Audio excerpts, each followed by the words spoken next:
Hey everyone, welcome back to my channel. If you're new here, my name is Joel. I'm now a nurse graduate from San Diego State University and have been working in the ER as an RN for the past almost 2 years.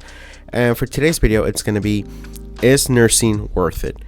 Now, this is a very complex and it's not a one-way answer topic. There's a lot of different things that you need to be having in mind, whether you are currently a nursing student or you want to go into the nursing program, or you're already a nurse graduate, or you're a nurse that has been working onto the field for more than 1 year. You're going to be seeing that everybody's answer is going to be way different. And these are like the 4 main things that I want to pretty much talk about, which I'm going to be putting right here, hopefully, if I knew how to do it.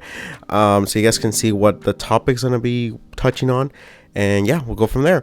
And anything you want to share, feel free to write them here down in the comments. So the first thing will be the nursing school journey itself. So in nursing school, you're going to be going over a lot of, I don't want to say trauma, because it's not war per se. It's more like a psychological war in a sense, because you always have deadlines, you always have something to do, you're always anxious, you either stress eat or you don't eat at all, which is pretty much going to affect your performance. I did find out that I was like a little bit more anxious, a little bit more, it took easier for me to be pissed off or angry, which they all have consequences with your day-to-day life. But apart from that, a lot of memorization, a lot of like understanding how you want to learn each thing, because everybody has different types of learnings, capabilities and the ways they learn.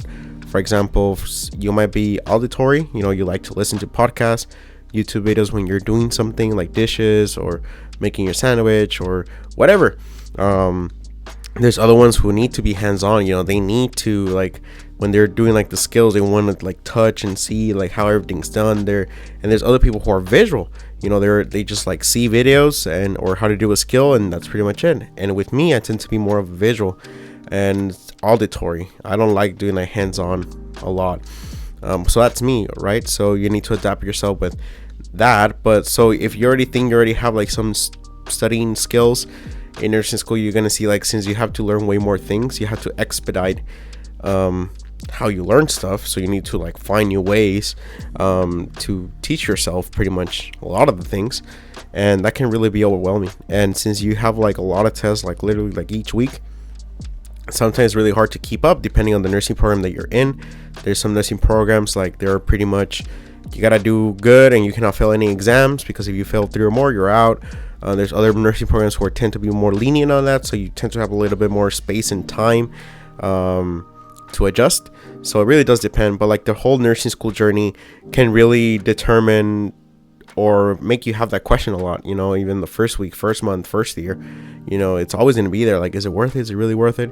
So once you pass that barrier, we go into the second barrier, which is pretty much, now you're working, right? Now you're in the hospital.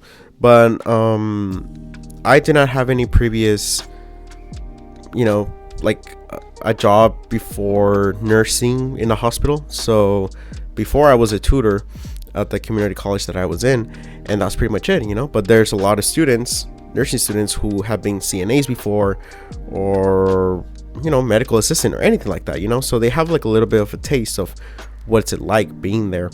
So for me, it was definitely like a shocking experience, because right off the bat, you work like 12-hour shifts, so that's way different.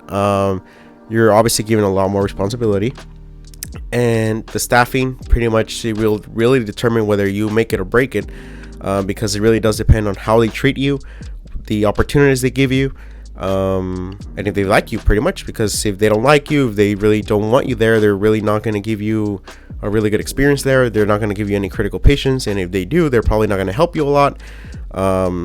So it's unfortunate. It's one of those scenarios where, depending on the scenario that you're in, the culture that you're in that hospital, it really will definitely make it or break it type of thing. So that's one thing. And then you have like the whole management side, where a lot of nurses are always going to be kind of like expressing themselves with the management, and they're always going to cause like that tense environment in there. So whether you really want to be in that type of environment is also another thing. And then also pretty much you're going to see a lot of people who go into traveling, and you are like staff nurse, so you obviously get paid way below what a traveler gets.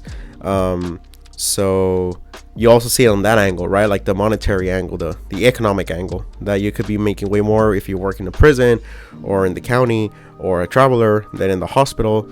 And you really have to prioritize those things, right? Whether if the benefits the hospital gives you is worth it, or should just go home health or hospice, or go to a different facility, so you tend to have like that barrier itself. So the whole hospital is like a whole different journey, not in an educational aspect because you're done with nursing school technically, but there's like way more things that go on in the job itself, in the hospital that you're in, that you're gonna be like, whoa, this is like another world.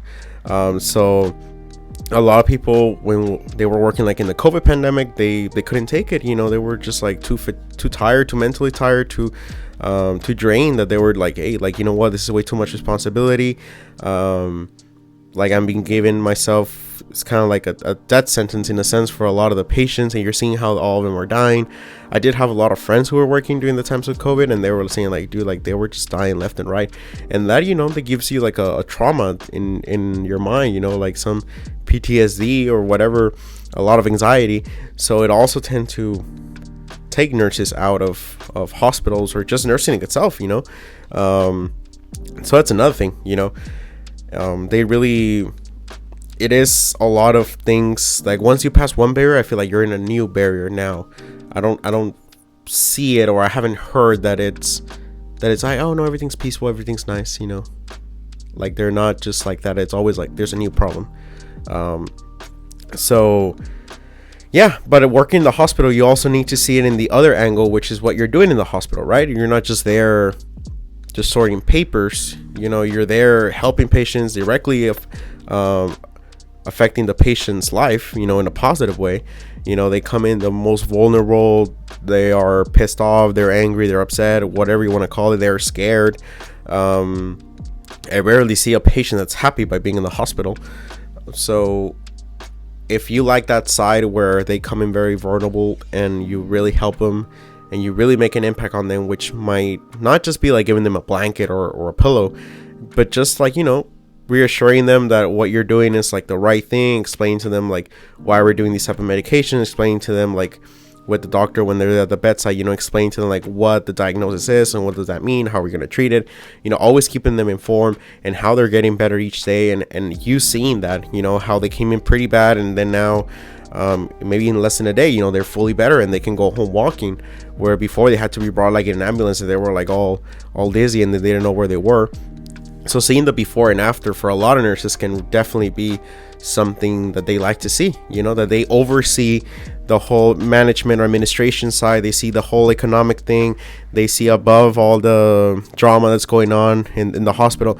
They go above and beyond that and they focus on the patients, which in itself, it's a really nice thing. It's a very honorable thing. And that's why a lot of people really like nurses and they respect them a lot, because they do take a lot of responsibility, a lot of slash from everyone, but they're still there, and they're still there not because they need to, because we can go into the third point, which I'm going to touch right now, but there's more options. It's not like there's no clinics, there's no hospice, there's no home health, it's not like the hospital is the only thing that the nurse can work at. It doesn't necessarily mean that the bedside is the only thing they can do. And I'm going to go into the third point, which is there's more options for you out there. And I don't mean about like a different career, I mean like a different pathway, but it's still nursing. There's like case management, where you can just work like paperwork itself to facilitate the patient going home with an oxygen tank, or physical therapy, or putting them in a skilled nursing facility, or helping the family put the patient in a hospice who has like a terminal disease and they just want to go into hospice and just be comfortable. There's a lot of ways that you can definitely help patients without being directly in the bedside. If you want to work in the county or in public health, or you want to work in the prison, there's a lot of things out there in the educational aspect. You can be get a master's degree in education and become a professor, or kind of like a clinical instructor, they can be there with the students and teaching them about being in the hospital. And apart from that, there's way more things that nursing can do that is very interesting and exciting, that it's not just like this is the only thing you can do. Like the only thing you can do is get medications and be in the hospital. Like, there's way more than that, and that's the really good thing about it, to acknowledge and to accept that, hey, like, this is not the only thing that I can do. I can try different things, and if you don't like it, if you don't like being in the bedside, then just try a new department, or try a different hospital, or try now a clinic, or try home health, or try hospice. There's a lot of things that you can do that I don't feel that people are completely focusing on. I just feel like they just have, like, it's hospital or nothing, and there's way more other things that you can do, or definitely just change career, go to real estate or something, or I don't know, stocks. But yeah, understand, like, it's not just bedside that you can do. There's way more things that you can do and manage your time. If you're more of a person that needs, like, a specific time frame to work, there's a lot of hospitals that they do have, like, scheduling, like my hospital does. Like, they give you kind of like a sheet with, like, a month and a half in advance, and you write the days that you can work, the days you can't work, and go from there. And they really try their best to arrange that, to your liking. But if it doesn't suit you the most, you can be like a per diem person in the hospital, or you can be per diem in a hospice or home health, anything like that. So always have that in mind. Like, there's a lot of different pathways that you can do, and it will definitely answer your question if it's worth it or not. It's very convenient. And the very last one, you need to understand that you want to be proud of what you're doing.